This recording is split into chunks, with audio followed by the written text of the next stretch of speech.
Hello friends, आप सबका स्वागत है एक और नई मंगा सीरीज के साथ। इसका नाम रखा है मैंने रूइन वॉरियर और इसको सीधा शुरू करते हैं। इसमें हमें एक ना उजड़ा हुआ शहर दिखाया जाता है जहाँ पे बहुत सारी डेड बॉडियाँ पड़ी होती है और उन डेड बॉडियों को चूहा कुतर रहा होता है। तभी उस चूहे को एक बाज आता है, ईगल आता है, वो आकर के पकड़ लेता है और अपना शिकार बना लेता है। और तब देखते हैं उस ईगल के ऊपर भी एक और ईगल उड़ रहा होता है जो उससे काफ़ी बड़ा होता है। इसका नाम बताया जाता है पर्पल इलेक्ट्रिक ईगल। और ये ए लेवल का रूइन जो बीस्ट होता है, ये मॉन्स्टर होता है। और ये उड़ते वक्त है ना, इसके पंखों में क्या है, इलेक्ट्रिक जो शॉक होते हैं वो निकलते हैं। तो वो ईगल कर अपना शिकार करके आराम से बैठा ही होता है और रेस्ट कर रहा होता है। तभी एक है ना बुलेट की आवाज़ आती है और जिसे बुलेट की आवाज़ को सुन करके वो ईगल डोज कर लेता है। और फिर हमें दिखाया जाता है अपना जो मेन हीरो होता है उसका नाम होता है डोंग जे, जिसने ये बुलेट चलाई होती है। और ये सीनियर स्टूडेंट होता है जो हुआंगसी यूनिवर्सिटी होती है, उसके अंदर जो थर्ड हाई स्कूल है ना, क्लास होती है, उसका ये क्या कहते हैं स्टूडेंट होता है। और इसका जो प्रोफेशन होता है वो होता है रूइन स्नाइपर, यानी जो स्नाइप करता है वो वाला रूइन की एनर्जी यूज करके। तभी इसके साथ एक और टीममेट होता है और वो बोलता है ब्रदर डोंग, क्या तुमने अपने जो शॉट है उसको मिस कर दिया। फिर हमें बताया जाता है इसका नाम फेंग रुई है और इसका जो प्रोफेशन है वो होता है स्वॉर्डमैन, मतलब ये स्वॉर्डमैन होता है। फिर डोंग निशाना लगाते हुए बोलता है कि मिस, तुम क्या बात कर रहे हो। मिस नाम का जो डिक्शनरी है ना मेरे पास, उसके अंदर ये ऐसा कोई वर्ड नहीं है।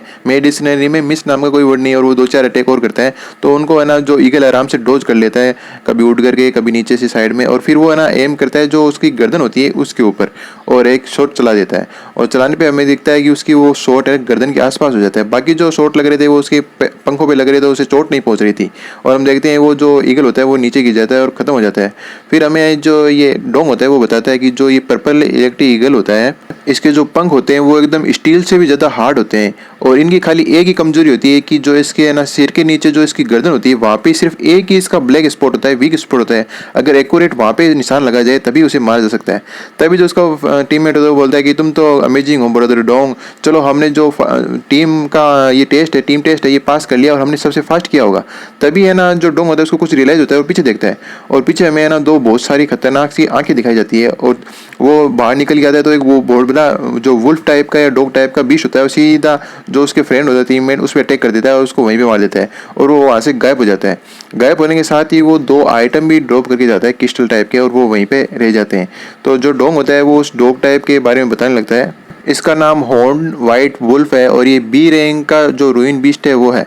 इसकी जो है ना वुल्फ की तो है ना स्पीड है और जो राइनो होता है उसका इसमें डिफेंस है। तो इसके पास डिफेंस और स्पीड दोनों है और वो इसी के साथ उसे कंटिन्यूस जो बुलेट्स होती हैं वो दागे जा रहा होता है। और अपने मन में सोचता है कि है ना मैं इस पर कंटिन्यूस अटैक तो कर रहा हूँ लेकिन इस पर कोई असर होने वाला नहीं है क्योंकि इसका डिफेंस कुछ ज़्यादा ही मजबूत है। सिर्फ मेरे को इसे थोड़ा बहुत टाइम ही मिल रहा है, टाइम ही बाय हो रहा है, मुझे कोई नया आइडिया सोचना होगा। वो कंटिन्यू गोलियां चलाया जा रहा होता है कि है ना मुझे ये बीस्ट यहाँ से भागने भी नहीं देगा क्योंकि इसकी नज़र मेरे पे ही है और इसकी स्पीड भी काफ़ी तेज़ है। तभी उसके ऊपर छत पे ना एक रोड दिखाई देती है जिसने ना कुछ दीवार को पकड़ रखा होता है, रोक रखा होता है। तो उसके दिमाग में एक आइडिया आता है देख करके, और जैसे बीस्ट उसकी रेंज में आता है वो उस रोड को तोड़ देता है, जिससे वो पूरी बिल्डिंग उस जो बीस्ट होता है वुल्फ के ऊपर वो गिर जाती है और बीस्ट उसके नीचे दब जाता है और वो मतलब वहीं पे स्टक हो जाता है और निकल नहीं पाता। और फिर फेंग हमें इस ना जो रूइन स्टोन है इनके बारे में बताता है कि ये तीन टाइप के होते हैं। एक तो वो जो इसमें रूइन एनर्जी डालने पर ये है ना जो वेपन का रूप ले लेते हैं। दूसरा ये कि ये ना एक है ना जो स्किल होता है वो दे देंगे आपको। और तीसरा ये आपके लिए तालिस्मान में बदल सकता है। तो वो एक जो रूइन होता है उसका यूज़ करके अपने हाथ में एक सोर्ड बुला लेता है, मतलब ये वेपन था एक तरह का। और उसके बाद में वो बीस्ट की तरफ वो सोर्ड करते हुए बोलता है बीस्ट आज तेरा मैं अंत यहीं पे करता हूँ, जा मर जा। और खतरनाक अटैक उसके ऊपर कर देता है जिसके साथ ही जो वो वुल्फ होता है उसकी जो गर्दन होती है वो कट करके अलग हो जाती है। और फिर हमें बताया जाता है कि आपने ये टेस्ट 5 मिनट 42 सेकंड में पास कर लिया है। और जो डोंग जी है उसको एस रैंक मिला है और जो इसका साथी है फेंग रूइन इसको सी रैंक मिला है। जो पहले बीस्ट ईगल को मारा था वो एक ए रैंक का बीस्ट था और जो अभी वुल्फ को मारा है वो बी रैंक का बीस्ट है। तो ये मैं थोड़ा सा नोटिफाई करा देता हूँ दोबारा से आपको। फिर हमें पता चलता है कि ये सब लोग किसी सिमुलेशन टाइप के कैप्सूल में थे और उसके अंदर वर्चुअली प्रैक्टिस कर रहे थे, किसी टेस्ट को दे रहे थे स्कूल के या जो इनकी यूनिवर्सिटी है उसके। तो फेंग भी बाहर निकलते हुए बोलता है कि डोंग तुमने तो बोला था कि जो पर्पल इलेक्ट्रिक ईगल है वही हमारा फाइनल क्वेश्चन होने वाला है टेस्ट का। तो फिर है ना ये अचानक से जो एक हॉर्न वाला जो व्हाइट वुल्फ है वो लास्ट में वो कहाँ से आ गया। तो जो वहाँ पे टीचर होता है वो बोलता है कि है ना क्या एडिशनल क्वेश्चन नहीं हो सकते इस टेस्ट के अंदर। तो बाकी के मेंबर्स होते हैं वो बोलते हैं अरे यार मैंने इतनी मेहनत की थी फिर भी मैं फेल हो गया, मैंने सोचा मेरे को एस रैंक मिलेगी, वो बोलता है ये अचानक से है ना पीछे से इसने कहाँ से हमला कर दिया।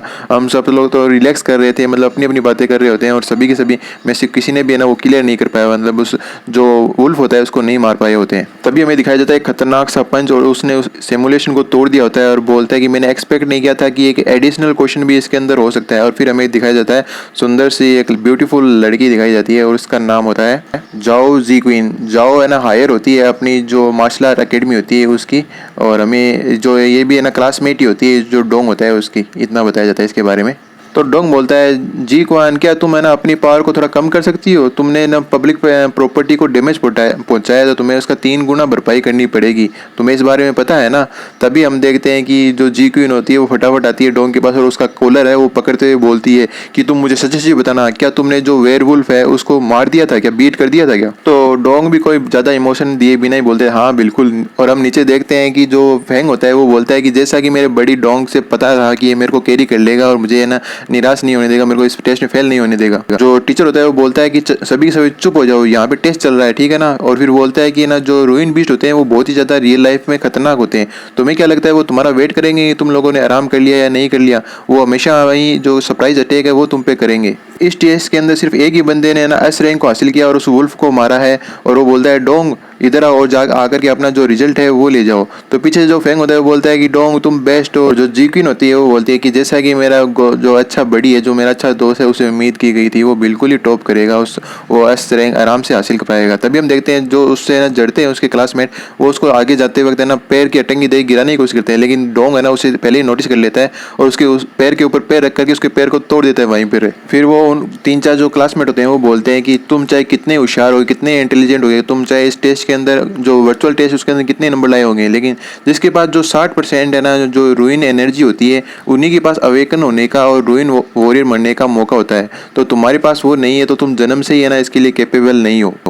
और है ना इसमें जो मॉक टेस्ट है उसके अंदर फर्स्ट प्लेस लाने का तुम्हारा मतलब ही क्या है, और ये तो खाली एक मॉक टेस्ट है जो मशीन के द्वारा दिया गया है। और जब है ना हम लोग है ना रूइन मास्टर बन जाएंगे तो हम एक सोसाइटी के एलाइट मेंबर हो जाएंगे और हमारा सभी सम्मान करेंगे। तभी वहाँ पे पीछे जी क्वीन आती है और बोलती है कि तुम लोगों की ये हिम्मत, जो मेरा है ना अच्छा फ्रेंड है, तुम उसके पीठ के पीछे बात करो। और हमें पता चलता है कि जो इसकी रूइन एनर्जी होती है वो 92% होती है, यानी इसका सबसे अच्छा चांस होता है रूइन वॉरियर बनने का।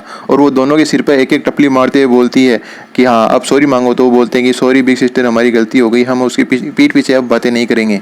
तभी डोंग बोलता है कि वो लोग सही है, जिनके पास 60% रूइन एनर्जी होगी वही रूइन वॉरियर बन सकते हैं और वही है ना आगे चल करके अवेकन हो सकते हैं, तो उनकी बात गलत नहीं है। लेकिन तभी हमें दिखाई देता है वो अपना जो डोंग होता है वो बोलता है लेकिन मेरे पास जो अमाउंट है वो सिर्फ 27% है, तो मेरा तो चांस ना के बराबर है। मतलब ये है कि एक है ना अवेकन सेरेमनी होती है जिसके अंदर जिसके पास 60% रूइन एनर्जी होती है ना उसका लगभग चांस होता है कि वो अवेकन हो सकता है, लेकिन उससे नीचे वाले का ना बिल्कुल भी चांस नहीं होता है कि है ना वो एक वॉरियर के रूप में अवेकन हो सकता है। तो अपने हीरो का 27% है, तो हम आगे देखेंगे क्या इसकी अवेकन हो पाएगा या कैसे हो पाएगा, कैसे नहीं हो पाएगा। अब हमें है ना थोड़ा पीछे फ्लैशबैक में ले जाया जाता है कि आखिर ये वर्ल्ड ऐसा कैसे बना, और हमें बताया जाता है कि जब 2030 था तब है ना अचानक से कुछ हुआ। जो इस वर्ल्ड के अंदर रहने वाले लोग थे उनको कुछ पता नहीं था और वो आराम से इधर उधर घूम रहे थे, लेकिन एक दिन अचानक आसमान में है ना बहुत सारे है ना पोर्टल ओपन हुए और वहाँ से जो फायर वॉल होते हैं वो गिरने लग गए और जो वेयर होल होते हैं उसके अंदर से है ना मीटेओराइट गिरने लगे और जो इंसानियत है उसको कम्प्लीटली है ना हेल्पलेस थी, वो इनके मीटेओर के खिलाफ कुछ भी नहीं कर पाए और ये लगातार 3 महीने तक गिरते रहे और 30% जो आबादी थी वो खत्म कर दी। और जैसे ये मीटेओर गिरने बंद हुए तो लोगों ने सोचा कि है ना अब ठीक है हम इस मुसीबत से बच गए, लेकिन जो वो होल होते हैं उनसे ना मॉन्स्टर आना शुरू हो गए और उन्होंने ह्यूमैनिटी को और भी ज़्यादा खत्म करना शुरू कर दिया। उनके ऊपर है ना जो ह्यूमन की टेक्नोलॉजी उनका कोई भी असर नहीं हो रहा था, तो लोगों ने ना उनसे डर करके छुपना और हाइड होना शुरू कर दिया। लेकिन तभी है ना यहाँ पे रूइन जो वॉरियर है उनकी एंट्री होती है और उन्होंने बीच से लड़ना शुरू कर दिया ताकि जो उनकी लास्ट ह्यूमैनिटी बची है या इंसानियत बची है उसको बचाया जा सके। और जो उनकी सिटीज़ हैं उनको जो है ना बैरियर होता है, एनर्जी होती है जो रूइन की, उनका यूज़ करके उसको चारों ओर से प्रोटेक्ट कर दिया ताकि इसके अंदर रहने वाले जो नॉर्मल लोग हैं वो किसी प्रकार से सर्वाइव कर सके। लेकिन जो ये बैटल थी दोनों इन ह्यूमन और बीस्ट के बीच, ये कंटिन्यू अभी भी चली जा रही है और इसका अभी तक एंड नहीं हुआ है। इसकी स्टोरी लाइन काफ़ी अच्छी है, मैंने आगे तक पढ़ा है इसको सीरीज़ को और मैं उम्मीद करता हूँ आप लोगों को ये पसंद आएगी और कम से कम 500 व्यू आने चाहिए, फिर अगला एपिसोड डालूंगा और आपकी रिएक्शन देखूंगा कि आप लोगों को पसंद आ रही है नहीं आ रही। अगर आप लोगों को पसंद आएगी तो मैं इसके आगे वीडियो भी डालूंगा। ठीक है, थैंक यू, लाइक कर देना, सब्सक्राइब कर देना, शेयर कर देना। बाय बाय, मिलते हैं अगले एपिसोड में।